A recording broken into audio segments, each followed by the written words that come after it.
Comme vous l'avez constaté, nous avons un projet ambitieux pour notre commune. Pour voir aboutir l'ensemble des propositions que nous vous faisons aujourd'hui, il va falloir des finances qui soient efficientes et vertueuses. Pour ce faire, nous nous baserons sur un certain nombre de recommandations établies par la Cour des comptes en 2017, ainsi qu'un certain nombre de leviers que nous devrons actionner pour nous permettre de financer ces investissements. Pour ce faire, quelques exemples.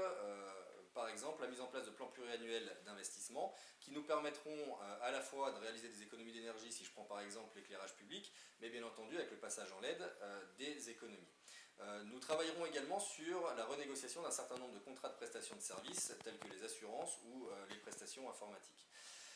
Nous travaillerons également avec nos partenaires pour cofinancer les projets d'investissement et obtenir ainsi des subventions de la part du département, de la région, de l'État ou encore de l'Europe. Bien entendu, pour financer des projets structurants de long terme, nous aurons recours à l'emprunt. Ça n'a pas été le cas sur le dernier mandat, donc nous avons aujourd'hui des marges de manœuvre à ce niveau-là, sans aucun souci. Et puis, un petit mot sur une chose qui revient toujours, les impôts. Nous vous précisons aujourd'hui que nous ne toucherons pas aux impositions, puisque, quoi qu'il en soit, la taxe d'habitation, la commune ne peut plus toucher à son taux depuis cette année en raison de la réforme qui est en cours.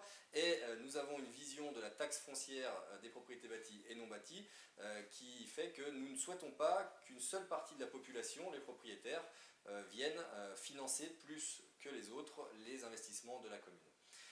Vous l'avez compris, nous aurons également beaucoup plus de transparence avec la mise en place de tableaux de bord, de tableaux de suivi que nous transmettrons à l'ensemble de la population pour que chacun ait accès aux finances communales. Enfin, nous créerons, puisque cela paraît normal, une commission finance pour que chacun au niveau du conseil municipal puisse travailler et définir les priorités.